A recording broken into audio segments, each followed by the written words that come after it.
আলামিন বলেন, ওয়া খালাকাতুল জিন্না ওয়াল ইনসা ইল্লা লিয়াবুদুন। আমি আল্লাহ রাব্বুল আলামিন মানুষকে এবং জিন জাতিকে একমাত্র আমার গোলামি করার জন্য, আমার দাসত্ব করার জন্য পাঠিয়েছি। বলেন সুবহানাল্লাহ। কার গোলামি করার জন্য? কথা বলতে হবে ভাই। কার গোলামি করার জন্য? একমাত্র আল্লাহ সুবহানাহু ওয়া তাআলার গোলামি করার জন্য। আল্লাহ রাব্বুল আলামিন অন্য জায়গার মধ্যে বলেন,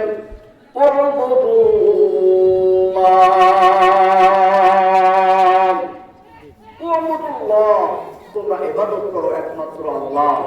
কার বলেন? কার গোলামি করতে হবে? আল্লাহ আমার রব, সেই রবই আমার সব। আল্লাহ আমার রব, সেই রবই আমার সব। ঠিক না বলেন? সেই রবই আমার একমাত্র সবকিছু করলে বলা যায়। সেই রব বলতেছেন, তোমরা আমার ইবাদত করো, আমার গোলামি করো, আমার দাসত্ব করো। আমার দাসত্ব করতে গিয়ে, আমার ইবাদত করতে গিয়ে যদি তোমার উপরে চাপ সৃষ্টি হয়ে যায়, তোমার উপরে চাপ সৃষ্টি হয়ে যায়, তারপরও বান্দা আমার সঙ্গে অন্য কাউকে শরীক করো না। ওয়ালা তুশরিক বিহি শাইআ, ওয়ালা তুশরিক, তোমরা শিরক করো না, বিহি, আমি আল্লাহ তাআলার সাথে, শাইআ, কোন জিনিসকে।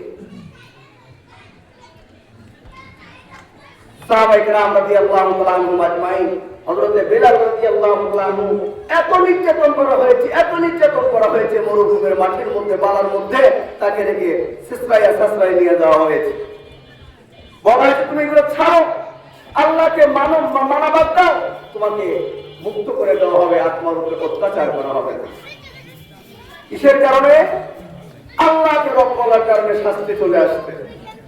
আল্লাহকে রব বলার পরে যদি শাস্তি চলে আসে, আর যদি ইস্তেকামা হতে পারে, তাহলে আল্লাহ রাব্বুল আলামিন কি বলেন? ইন্নাল্লাহ আশতারা মিনাল মুমিনিনা আনফুসাহুম ওয়া আমওয়ালাহুম বিআন্না লাহুমুল জান্নাহ।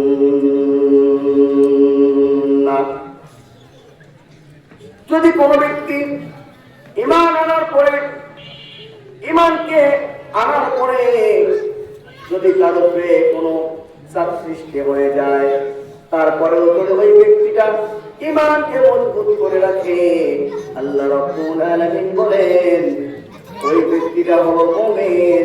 আর ওই মুমিনের সাথে আমার একটা ব্যবসা হয়েছে। কি হয়েছে বলেন? একটা ক্রয় বিক্রয়, আমার একটা চুক্তি হয়েছে।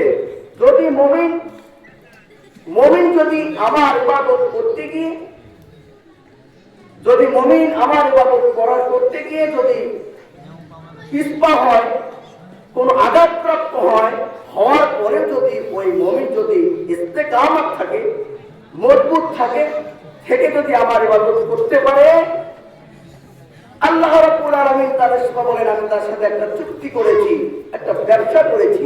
ব্যবসা করতে গেলে তিনটা জিনিস লাগে। কয়টা বলেন? একটা লাগবে ক্রেতা, একটা লাগবে বিক্রেতা, একটা লাগবে পণ্য। পণ্য মানে যে জিনিসটা আপনি বিক্রি করবেন। আল্লাহ রাব্বুল আলামিন বলেন, ইন্নাল্লাহ আশতারা মিনাল মুমিনিনা আনফুসাহুম ওয়া আমওয়ালাহুম বিআন্না লাহুমুল জান্নাহ। আল্লাহ রাব্বুল আলামিন বলেন, আমি আল্লাহ রাব্বুল আলামিন মুমিনের সাথে একটা বিক্রয় করেছি, একটা জিনিস ক্রয় বিক্রয় হয়ে গেছে। সেটা হলো মুমিনের জান আর মুমিনের মাল। মুমিন যদি জান দিতে পারে, মুমিন যদি মাল দিতে পারে, আমি আল্লাহ রাব্বুল আলামিন জান এবং মালের বিনিময়ে আমি আল্লাহ জান্নাত দিয়ে দিব। বলেন সুবহানাল্লাহ। জান্নাতটা কি? কবি বলেন, মায়া ঘেরা রঙিনে পৃথিবী নয় তো সুখের খনি। মায়া ঘেরা রঙিনে পৃথিবী নয় তো সুখের খনি। জান্নাত চির সুখের ঘর গো, জান্নাত চির সুখের ঘর গো, জানতে যদি তুমি মায়া ঘেরা রঙিনে পৃথিবী নয় তো খনি। সকলে জান্নাত যেতে চাই, কথা বলতে হবে, চাই কি চাই না? দুই হাত তুলে রেখে আমরা ইনশাআল্লাহ কি জান্নাত চাই? লিল্লাহি তাকবীর, লিল্লাহি তাকবীর। জান্নাতে পাবে তুমি হুর গেলমান যাবে, জান্নাতে সবনি আমার তোমায় স্বাগতম জানাবে। শর্ত একটাই, তোমাকে দিতে হবে কুরবানি।